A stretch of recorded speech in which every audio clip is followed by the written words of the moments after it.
This is Where We Live on Connecticut Public Radio. I'm Lucy Nalpathanchel. Tennessee and Texas are the latest states where books have been removed from libraries after being deemed offensive to some. Often these books deal with race, sexuality, and gender. These conversations are happening in Connecticut towns too. A small number of residents have spoken at local Board of Education meetings about books in school libraries that they believe are inappropriate for particular age groups, or books that express a political viewpoint, or tackle subjects like police violence or sexual identity. Today, Where We Live, we talk to librarians about the rise in book challenges. Is this happening in your town? We want to hear from you. 888-720-9677. That's 888-720-WNPR. Or find us on Facebook and Twitter at Where We Live. Joining me first on Zoom is Sam Lee. She's chair of the Connecticut Library Association's Intellectual Freedom Committee and head of reference services at Enfield Public Library. And I want to mention here that my husband also works at the Enfield Public Library, but I invited Sam to talk to us about her role as CLA's chair of the Intellectual Freedom Committee. Sam, welcome to the show. Hi, good morning. And we know that the Connecticut Library Association anecdotally tracks removal or reconsideration requests, but it's not a comprehensive number. And given what you only hear about, depending on who's reaching out to you, what have you been hearing, and how do these mirror, if at all, national trends? So what we've been seeing is absolutely a mirroring of the national trends. The titles that have been targeted have been BIPOC, LGBT, Jewish authors, and titles covering racial justice and gender identity. We see this as part of the crisis level issues that we've been seeing nationally. I ordinarily deal with a handful of phone calls a year, but that number jumped pretty significantly this fall and winter. So when you're getting phone calls, as you mentioned, who are you hearing from, and what are the books that are concerning to them?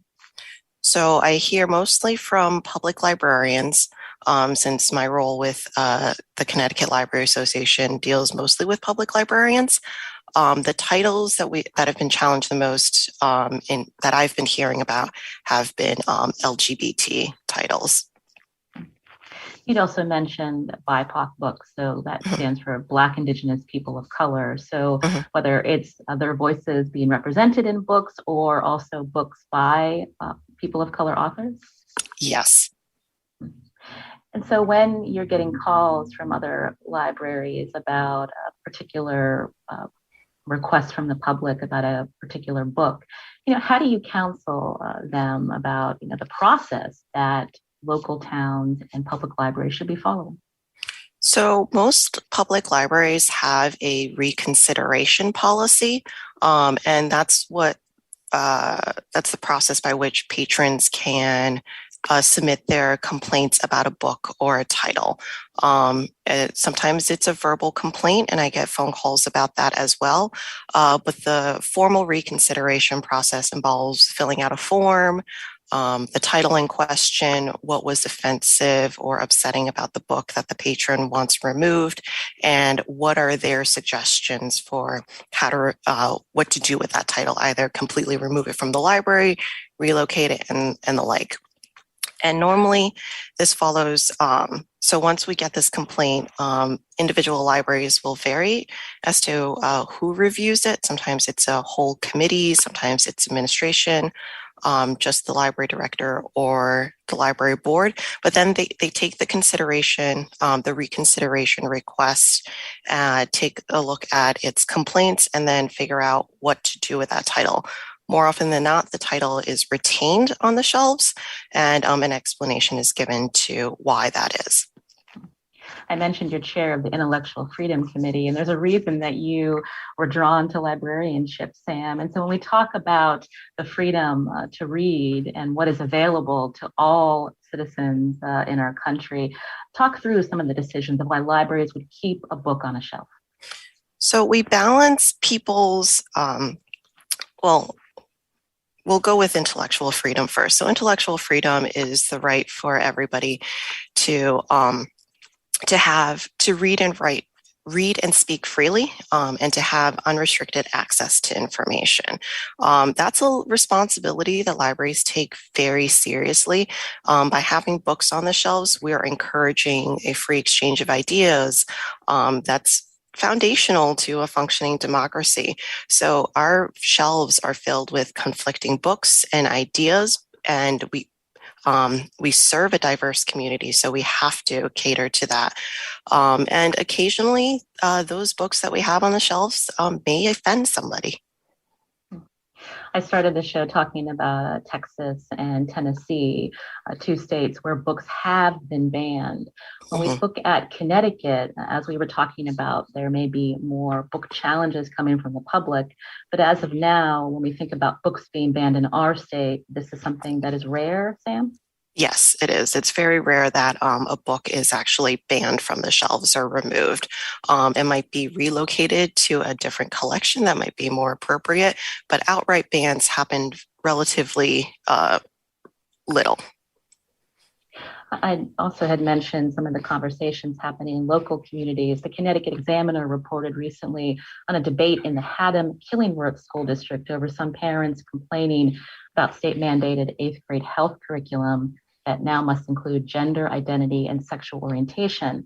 But one parent also spoke at a January school board meeting calling for, quote, the removal of books addressing sexual orientation from the school library.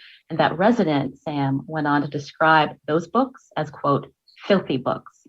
So then what's your sense of how these inflammatory comments may be actually generating more formal reconsideration requests in local libraries?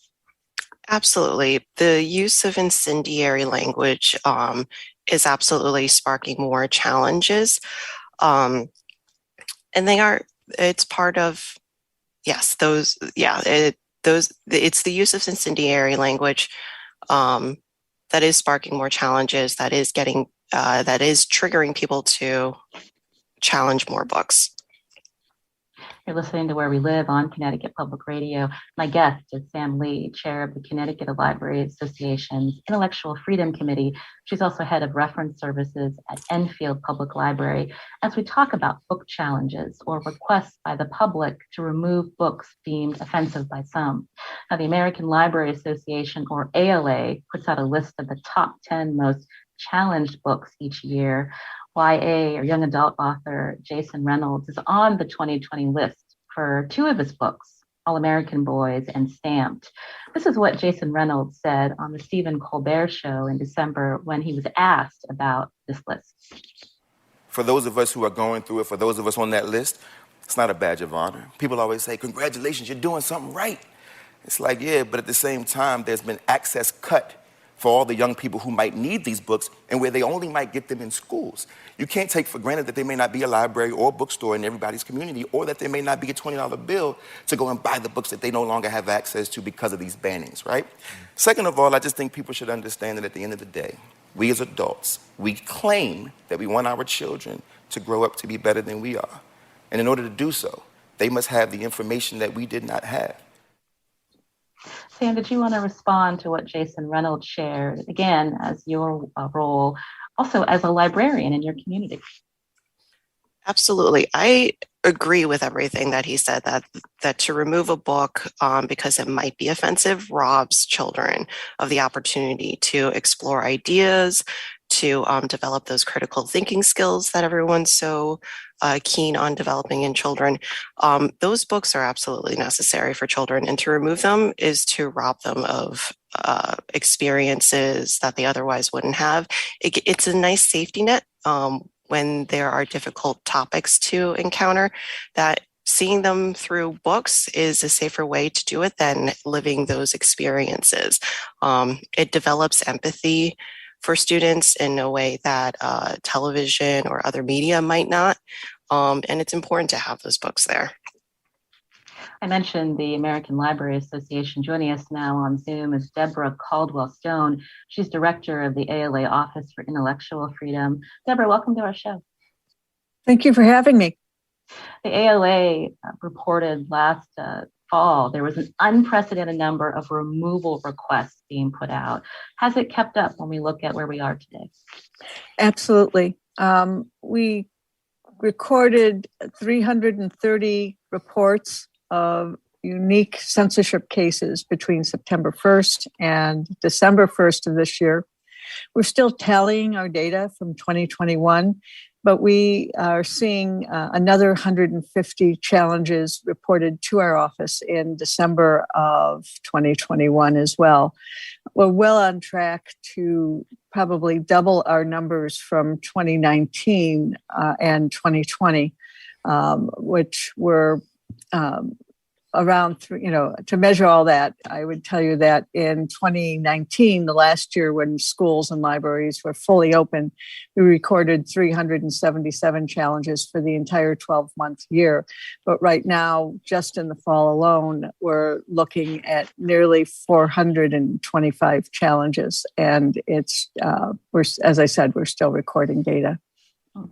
When you talk more about the challenges, what are the particular books that are being challenged in communities? Are they following a certain playbook? Because often I wonder when someone raises a concern about a book, are they actually reading that book? Sometimes they are, but we're seeing these days the use of social media and organized groups to push challenges in communities. And they often use the same rhetoric across communities. And for example, books dealing with gender, sexual identity, or sexuality have long been targets of organized groups that have a philosophy that no young person should know about sexuality, gender identity before they're 18. And so we're seeing a framing, and Sam referenced this, of books dealing with LGBTQ issues and identities as filthy or inappropriate for minors. And this often is amplified through social media postings, a viral video of an individual complaining at a school board. An identical complaint will crop up in a community far away. Challenges used to be very localized, but with the internet and with social media and these organized groups, we're seeing them really take off like wildfire this year. For our listeners, if you're seeing similar book challenges in your community, whether it's before your local school board or at your public library, we'd like to hear from you. Our number 888-720-9677. You can share a comment on our Facebook page or find us on Twitter at Where We Live. And so, Deborah, when we think about how public libraries and school libraries should respond to these requests, talk about the legal basis also in these responses.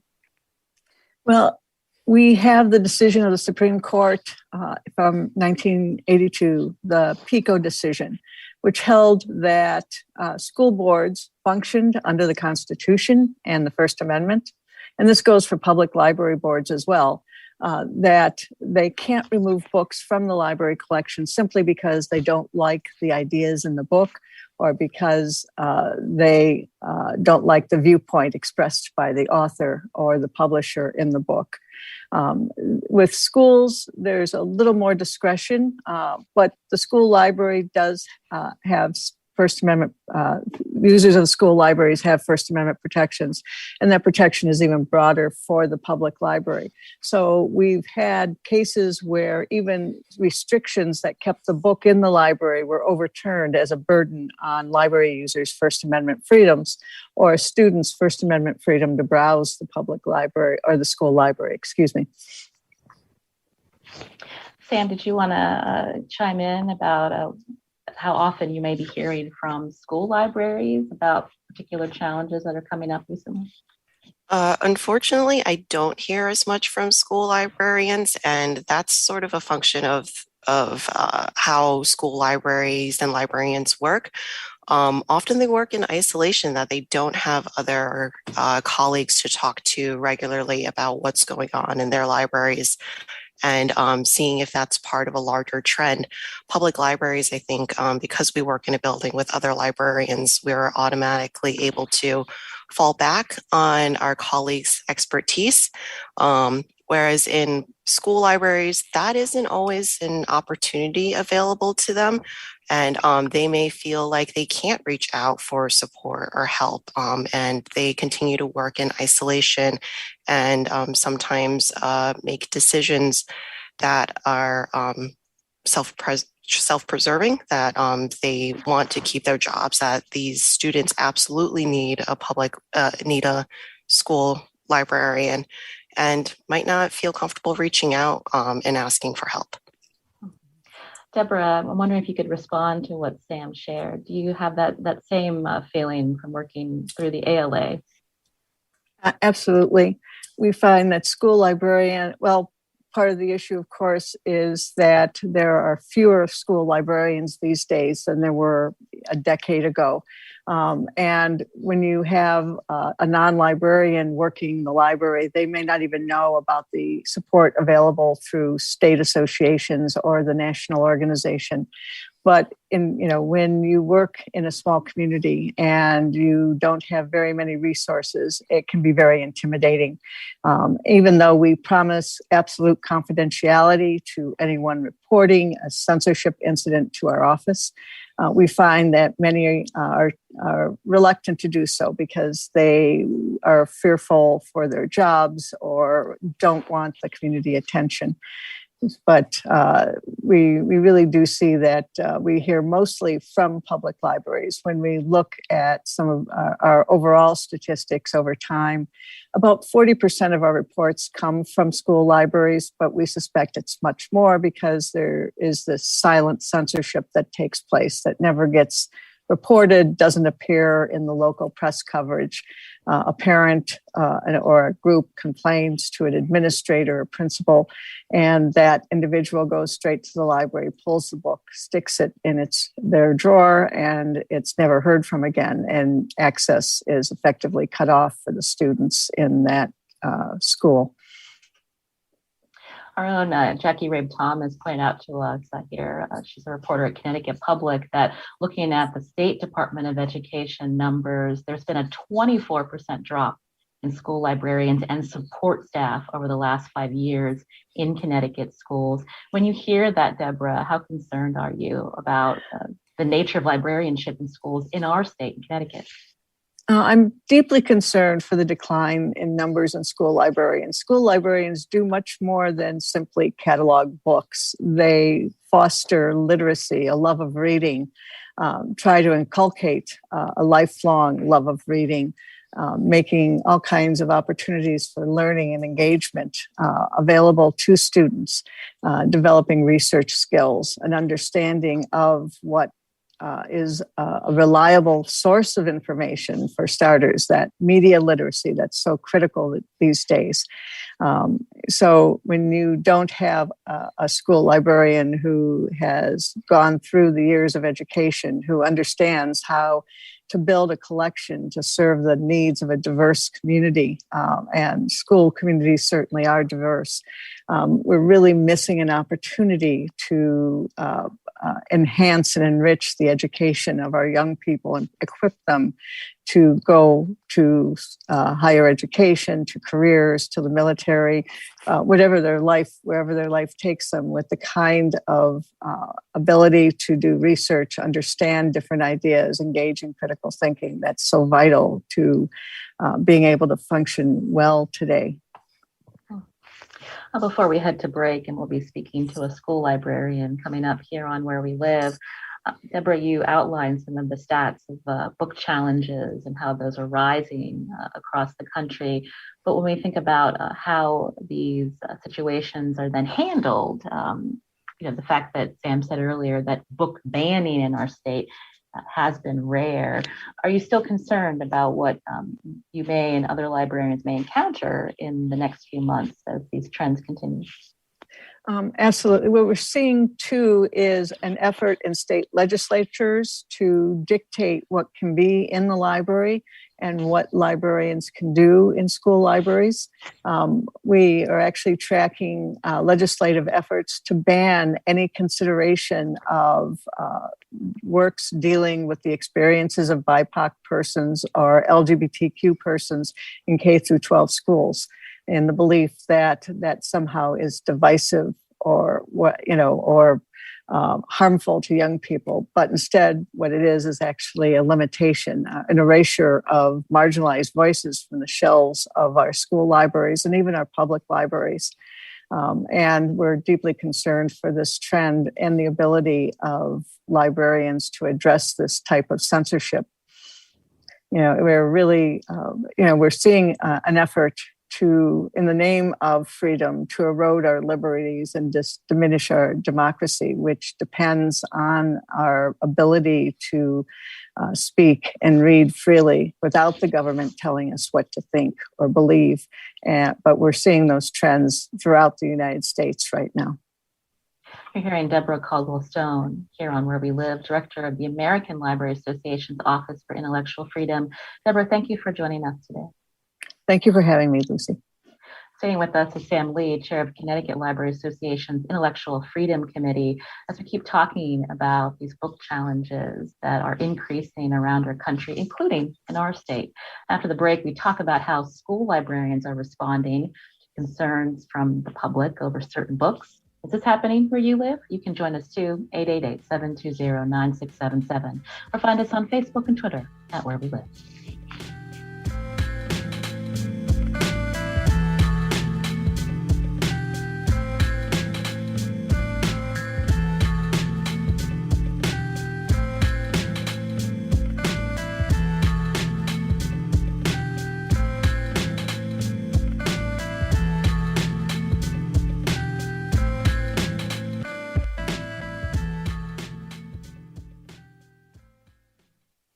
This is Where We Live on Connecticut Public Radio. I'm Lucy Nalpathanchel. I'm on Zoom today, so apologies if my sound is not as clear as usual. Now, I've been wanting to do a show on growing efforts to remove certain books from libraries after news broke that a Tennessee school board banned Mouse, a Pulitzer Prize-winning Holocaust graphic novel.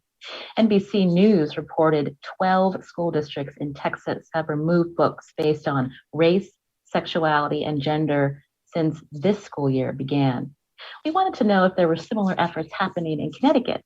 So I was surprised to find out while preparing for this show that a handful of residents in my town, Suffield, have spoken at local school board meetings as early as December, expressing concern over some books.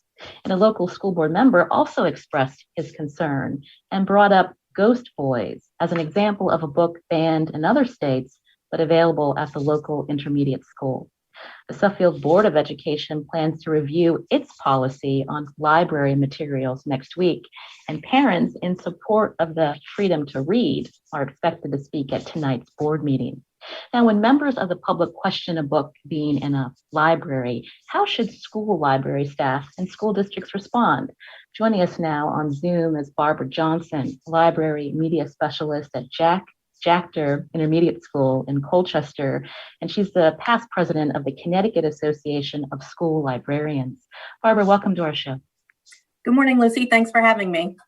Our listeners can join as well, 888-720-9677, or find us on Facebook and Twitter at Where We Live. So you are the past, but immediate past president of the Connecticut Association of School Librarians until this past July. What did you see in terms of requests from parents about certain books? And has there been a spike in our state? So yeah, I in my tenure as president, it was really kind of preparing librarians, making sure that we knew what resources were available if and when we needed them. And then really I would concur with Sam and Deborah to say, really this fall and winter, really we've seen a spike in informal requests, and then definitely a spike in formal requests being filed at the school library and at the district level. You differentiated between informal and formal. So informal being someone raises a concern and they just make a comment, versus some school districts have these policies, these reconsideration policies. So if a person really wants to formally challenge a book, they would have to fill out a form, and there's a whole process out there. Can you describe that for us? Correct. So anyone in the town can come in and have access to our school library collections, no matter the grade level of the school library. And then they can formally challenge if your district has a selection and reconsideration policy. It would be available to the public on the district website. And usually it's a form that, again, just like Sam said, would ask for the title of the material. It doesn't necessarily have to be in the library. It can be any material being used in the school.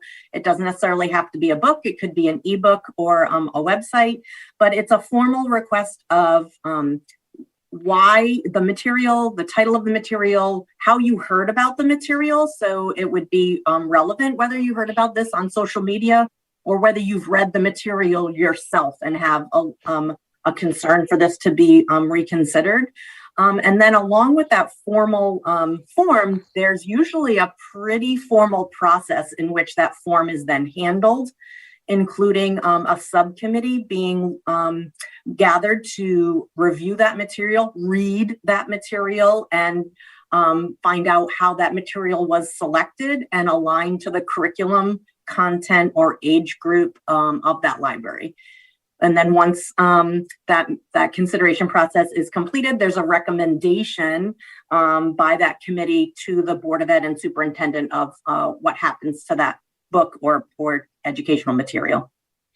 So it's the Board of Education and the superintendent that would have the final say? Only if there can't be an agreement. Most times they take the recommendation committee their recommendation to retain, or as Sam said, sometimes it's just moved to a different genre or age level. And that's sometimes why school librarians tend to take these, and all librarians tend to take these reconsiderations very personally, and it's a very emotional process, because we spend so much time, our best effort, our best research in finding the best materials to represent all of our learners, that we really hope that our Board of Eds and our superintendents and administrators who get involved in this this consideration process really take a committee and the librarian's professional opinion into account, to say that this absolutely represents our readers or a population of our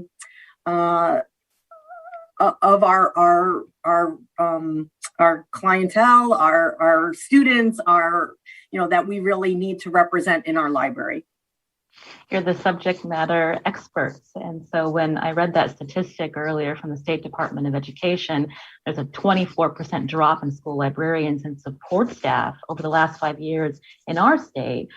Concerning to you that when a challenge may be raised formally, that this process may not be followed. Yeah, and so if you have a school without any school librarians, who's there to speak up for the kids who really can't speak up for themselves?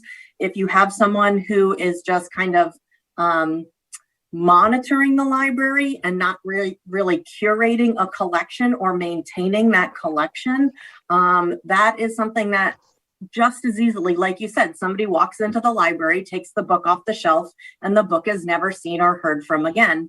And that's not standing up for what our readers, our students, our staff in our schools need. You're hearing Barbara Johnson here on Where We Live, a library media specialist at Jackter Intermediate School in Colchester. She is the past president of the Connecticut Association of School Librarians. As we talk about the process that should be in place in school districts, if a member of the public objects to a particular material in school, including a school book in the library, you can join us, 888-720-9677, or find us on Facebook and Twitter at Where We Live. So tell me more about the role of the Connecticut Association of School Librarians. And, when we hear about these challenges and even bannings happening in other states, some of the things that you're hearing from your membership.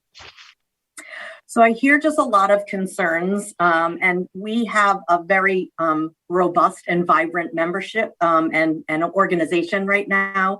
I'm proud to say that in my tenure of about 4 years and being in leadership in Castle, we've grown our membership to include almost all librarians that are employed in libraries. and we prepare, right? And so as librarians, that's what we do. We curate resources. We make sure we have everything we need when we're ready. So if someone comes up to us and says, hey, I've got this going on, it's instantaneous. You know what? I know where to send you. I know what to give you. I know how to help you. And so I think that's the best thing we can do as an association. As Deborah and Sam mentioned, a school librarian, you're likely the only one in your building and sometimes even in your district. And so you don't always have that colleague to turn to. But what we've done as an association is establish lines of communication, listservs, websites, access very quickly to the information you need.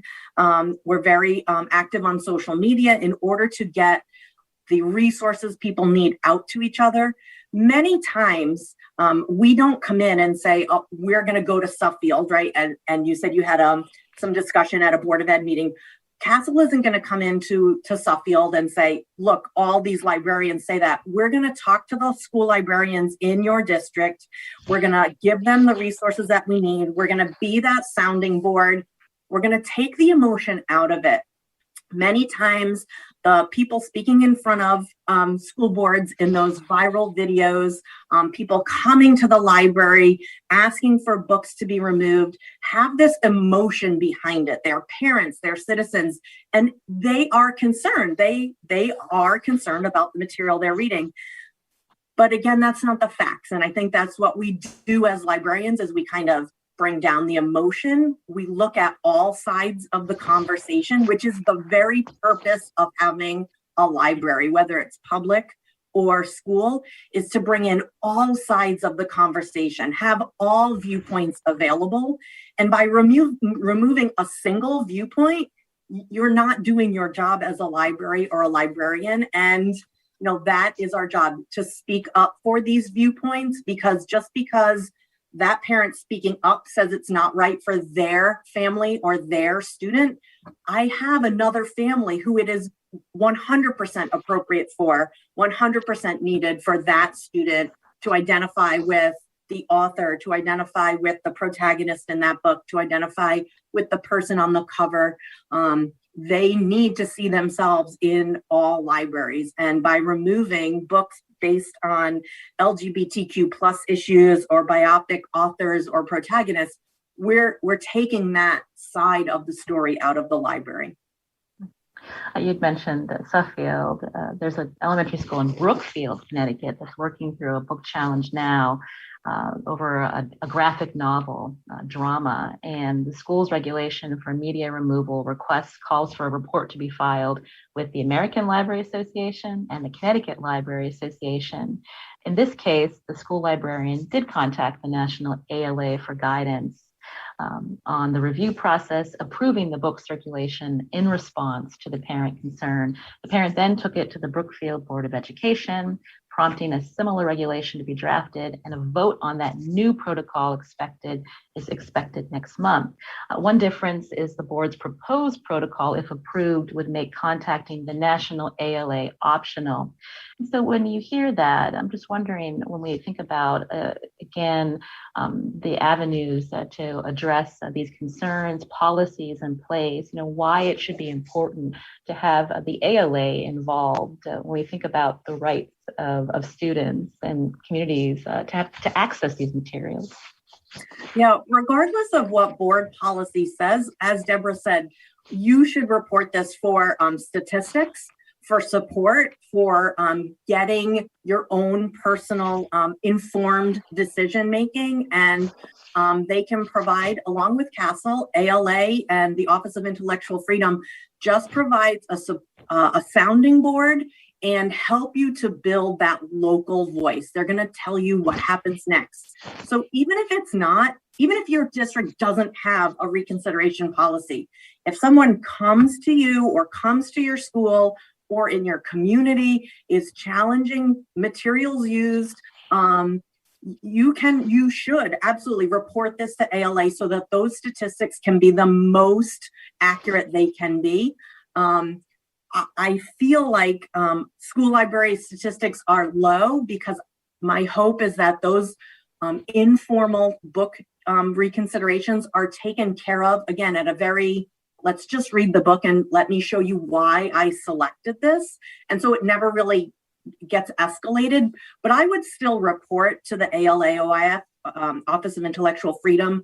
Anytime you have something reconsidered or someone come to you with like a concern or a question about materials, and Deborah maybe could weigh in about this, or Sam, I would definitely seek out the help of ALA. Listen, I taught third grade and kindergarten. I taught technology for a very long time. I am not a lawyer. I went back to school because I loved kids. I loved the library. I loved being able to expand the minds and worlds of kids and not teach them what to think, but we teach them how to think, right? We teach them to consider all sides of the story. We let them become information detectives, as Deborah once said, it's important for librarians to be in schools. But when it comes to issues that are legal or there are precedent where my decision could cause a precedent across the state, I would reach out to ALA, reach out to the Office of Intellectual Freedom and ask for advice and help. They can provide it. Sam Lee said earlier that often school librarians are working in isolation, and I'm wondering if you could talk about that and if certain members would feel intimidated or fearful to reach out for that guidance. Yeah, so I think librarians and some that I've had experience with, your stereotypical librarian is maybe on the more quiet side who kind of wants to just enjoy sharing their love of reading and their love of books with children and young adults and kids. And this definitely puts people outside their comfort level. Again, my collection that I've curated in my library is very personal and very valuable to me because it takes so much time for me to select the right sources. So I take 6 months to create a list of possibly 100 books that I would purchase for the next year. If you're doing that alone, it can be very kind of overwhelming. Our association, the CLA, the Castle, the Connecticut State Library, we've really tried to build this ecosystem at the urging of ALA. You build this ecosystem, they're calling it. It's collaboration between public libraries, school libraries, state libraries, so that we can all support each other. And I think the best thing that we can do is have common conversations and be able to reach out to someone when they are struggling, or when you hear something's going on in Suffield or something's happening in Brookfield.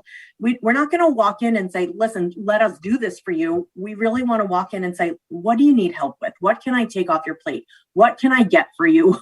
What can I do for you? As if they were, just walking into my office, even though, they're, 65 miles away in a different town.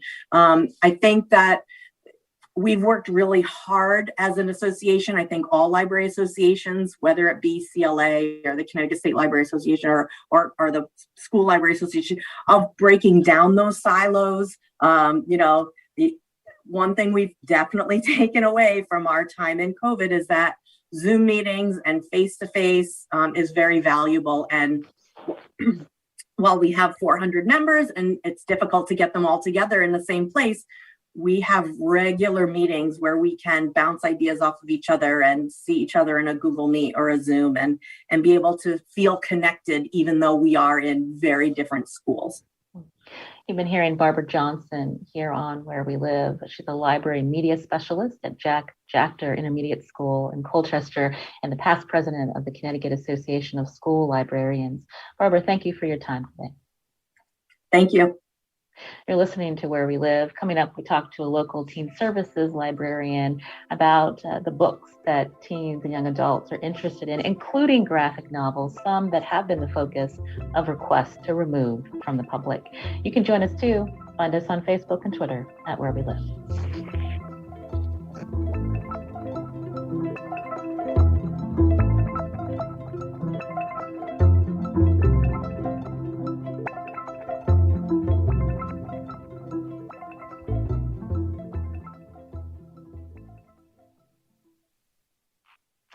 This is Where We Live on Connecticut Public Radio. I'm Lucy Nalpathanchel. We've been talking to librarians today about a spike in requests from the public to remove some books deemed offensive to some. My next guest is a teen services librarian. Mary Richardson joins us on the phone. She's a librarian at Simsbury Public Library and co-host of the podcast Book Jam. Mary, welcome to our show. Thank you for having me. Now, I understand that your library is also working on a reconsideration request right now. Can you tell us a little bit about that? So our process is pretty similar to what Sam was talking about earlier. You can have a verbal challenge, which is someone saying, I don't like this book. And you're like, okay, cool. And then there's a form for a request for consideration. Someone fills that out. They put all their information in it. It talks about why they don't like the book, if they've read the book in its entirety or not. And then that goes to our library director, who then looks at book reviews, if it's on lists.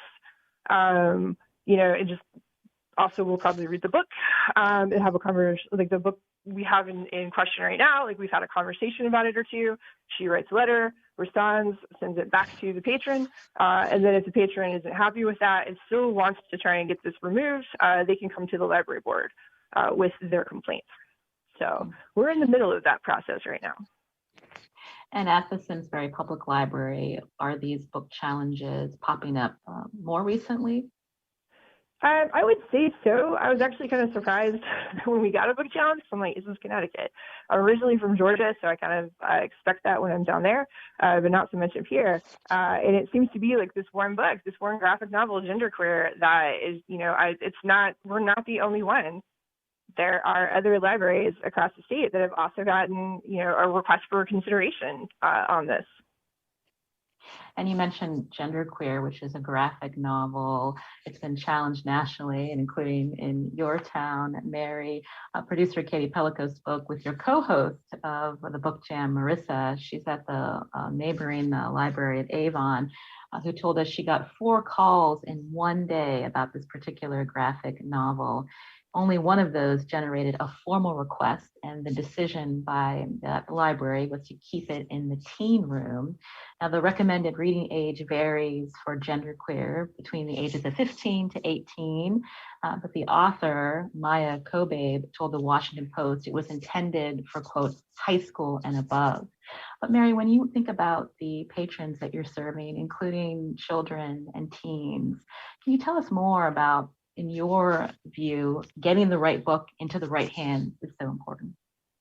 Oh, totally. I mean, I think Barbara spoke to this a little bit with collection development. We spend a lot of time selecting books that we think will be, good in our collections. And genderqueer is one of those books, too, that I remember when I bought it for the library I was working at in 2019 when it came out. I was like, oh, this book is great. I know a couple of our readers that will really appreciate this. And it's the kind of book, too, that it's a window and it's a doorway. We talk about that a lot in libraries. Books are windows and doors. So, you read a book and you engage with it and you see a reflection of yourself possibly in that book, or you see someone else's story that creates some empathy that you maybe didn't have for that person. And genderqueer talks about, this author's non-binary gender journey, as well as trying to figure out asexual orientation. And it's a great book. I had to reread it when all this came up, because I read it in 2019 when it came out, and I was just like, yeah, this is an awesome book. And so we try and make sure that we have those books for those kids, because we do have kids that come in and ask for, I've had kids ask me, where are the gay books? And I'm just like, well, let's pare it down. Are you looking for graphic novels? Are you looking for fiction? Do you want nonfiction? How can we help you today? That's part of my job, is connecting books to readers, no matter the age. Sam Lee is still with us. She's chair of Connecticut Library Association's Intellectual Freedom Committee. She's also a librarian. Sam, in just the few minutes we have left, talk more with us about why graphic novels like genderqueer seem to be more vulnerable to these book challenges recently. Well, it's the nature of it, right? Whereas in novels, you see words on the page, and it's up to the reader to imagine what's going on. In graphic novels, you have depictions of scenes for you. It's the author and the artists working together. Sometimes they're one and the same person in painting a picture, quite literally, of what's going on. And in the case of genderqueer, there are images in there that are a bit more mature, that taken as a whole and part of the story, it's beautiful. It's about self-discovery, self-understanding, but taken out of context, it could be very jarring for some people. And that's not to diminish the quality of the book, but it can be upsetting for some people. And for other people, it could be absolutely reaffirming to see these depictions, to understand that experience, to empathize with them, and also not feel as alone. Our LGBT community has felt historically underappreciated, sidelined, and to have these affirming titles to validate their lived experiences is important to making sure that they are respected, that they are with us, that they continue to be with us and enrich our lives by telling us what their experiences are. Marilyn tweeted at us that she agrees with the importance of all books, but what she'd like to see is a guide to the content. This way, as a parent, I can decide if my children are mature enough to read the book or if I need to read or discuss the content at that time. And so, Sam, what's your take on that? So I'm a little hesitant when it comes to guides, because when it comes to labeling books, we veer into territory where librarians are then tasked with making value judgments on the content. And that's not what we do. We provide access, we provide open access for people to pick and choose for themselves. Librarians are there to guide them, but slapping on a label on a book it robs patrons of that ability for exploration, for understanding, for critical thinking. So parents who are concerned, absolutely consult your librarian and figure out what titles might be appropriate. But I veer away from putting a sticker on a book and saying this might be more appropriate for one child over another. Especially when it comes to maturity. Some kids are more mature than others. So while a book might be recommended for 5th grade and up, you might have the 4th or 3rd grader who can handle that. And separating it out and essentially shaming that book does a disservice to that learner. Mary Richardson is still with us. Mary, did you want to respond to that? We've got about less than a minute. Oh, yeah, sure. Sam made a really great point. But the other thing is, kids are great readers and they self-select for themselves too. Like, they're pretty good at figuring out what's appropriate for them. And then, obviously they're going to read up a little bit too, and that's fine. That's great. We want to encourage critical thinking skills. That's Mary Richardson, the Teen Services Librarian at Simsbury Public Library, also co-host of the podcast Book Jam. Mary, thank you for your time today. Thank you. And Sam Lee was here with us, Chair of Connecticut Library Association's Intellectual Freedom Committee, also Head of Reference Services at Enfield Public Library. Sam, thank you for your time and your work. Thank you, Lucy. Today's show produced by Katie Pellico. I'm Lucy Nalpathanchel. Our technical director is Kat Pastor. We'll be back tomorrow.